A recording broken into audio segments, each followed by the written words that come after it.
China recuerda todo lo que Occidente prefiere olvidar. Esa memoria colectiva, moldeada por heridas y humillaciones, se ha convertido en una superpotencia. La confianza entre naciones, igual que entre individuos, se construye en décadas y puede destruirse en segundos. A escala nacional, esa destrucción deja cicatrices profundas. En el caso chino, cada una de esas cicatrices alimenta una convicción: jamás volver a ser dominada. En Historia Líquida nos entusiastan las historias relacionadas con el dinero, economía y finanzas, por lo que tu suscripción, like, share o comentario nos ayuda a llegar a más gente. Ahora sí, te decía. A comienzos del siglo XIX, China era la civilización más avanzada del planeta. Su economía representaba cerca del 30% del PIB mundial, con una sofisticada producción de seda, porcelana y té. Europa dependía del comercio con el Imperio Qing, pero China solo aceptaba plata como pago. Ante la escasez de este metal, el Imperio Británico recurrió al contrabando de opio proveniente de la India. Ese comercio ilegal alteró profundamente la estructura social y económica china. El comisionado imperial Lin Sexu trató de detener la crisis destruyendo más de 1000 toneladas de opio en Cantón. La respuesta británica fue declarar la guerra en 1839.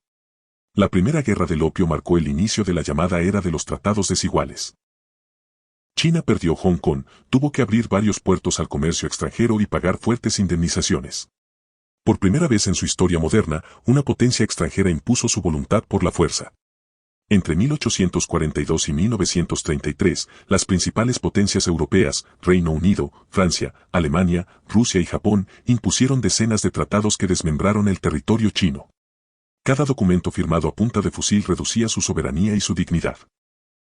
La Segunda Guerra del Opio, entre 1856 y 1860, culminó con el saqueo y destrucción del antiguo Palacio de Verano, un complejo que había tardado 150 años en construirse. Fue una humillación sin precedentes, recordada hasta hoy en la memoria nacional. A finales del siglo XIX, China fue dividida en esferas de influencia extranjeras. Durante siglos había sido el centro del mundo civilizado, en pocas décadas se convirtió en un territorio fragmentado y dominado.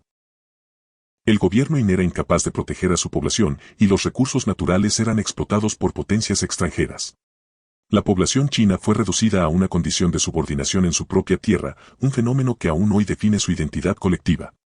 La rebelión de los Boxers en 1900 fue la respuesta popular al dominio extranjero.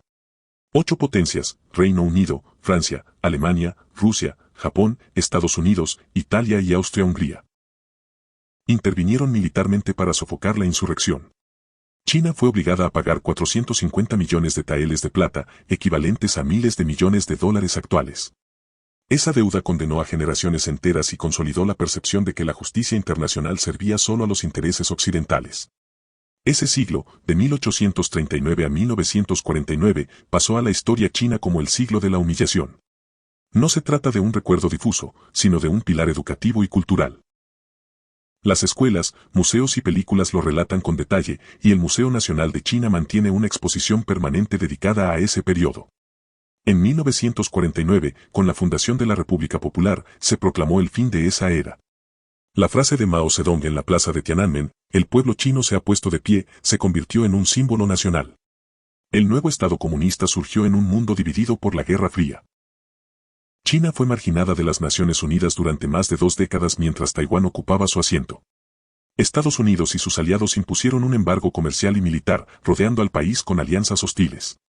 La Guerra de Corea, entre 1950 y 1953, enfrentó directamente a tropas chinas y estadounidenses. Más de 180.000 soldados chinos murieron en el conflicto, reforzando la desconfianza hacia Occidente. Durante las décadas siguientes, la estrategia china consistió en sobrevivir y reconstruir.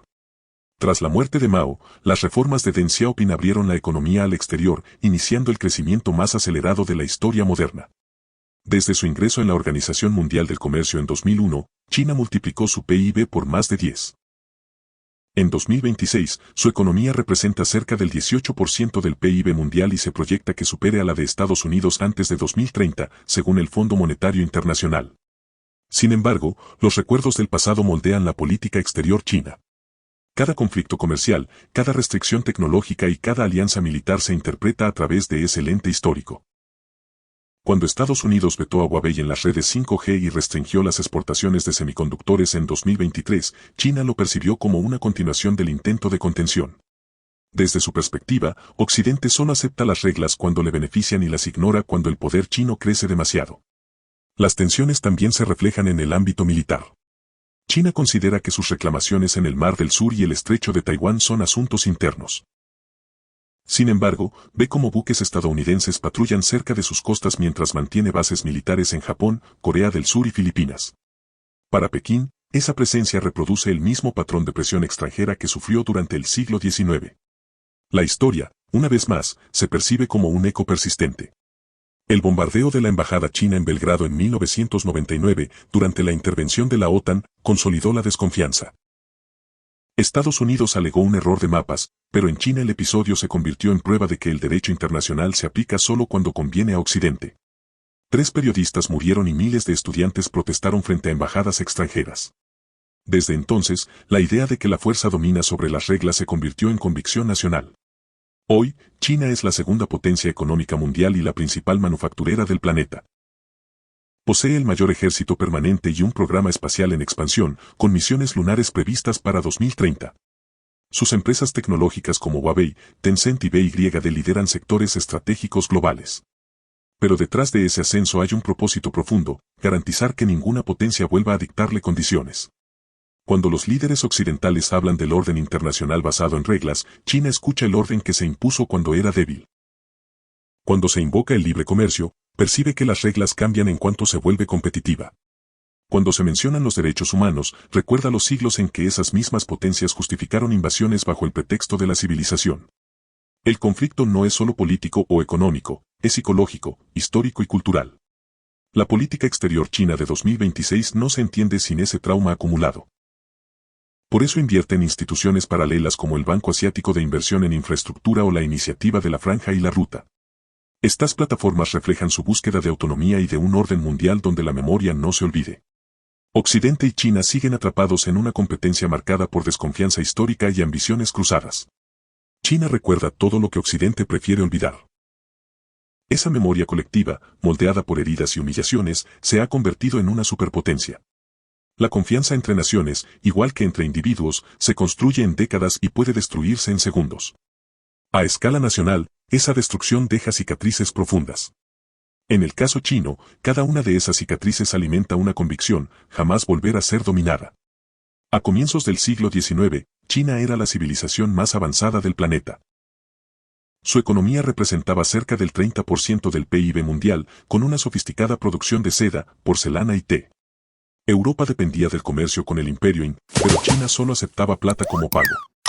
Ante la escasez de este metal, el Imperio Británico recurrió al contrabando de opio proveniente de la India. Ese comercio ilegal alteró profundamente la estructura social y económica china. El comisionado imperial Lin Sexu trató de detener la crisis destruyendo más de 1000 toneladas de opio en Cantón. La respuesta británica fue declarar la guerra en 1839. Por primera vez en su historia moderna, una potencia extranjera impuso su voluntad por la fuerza.